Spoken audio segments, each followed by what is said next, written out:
Hello বন্ধুরা, এটা আমার পেজের ফার্স্ট ভিডিও।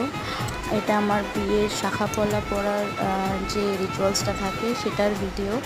তো অনেক দেরি করে আপলোড করছি। আমার এখন বিয়ে হয়ে গেছে, জাস্ট 4 মান্থ হলো।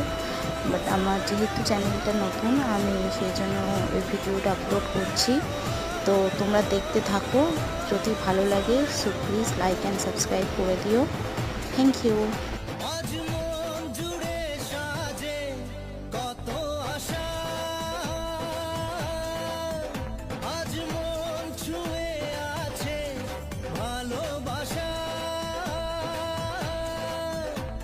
এলো যে স্বপ্নের দিন ও কাছে এলো।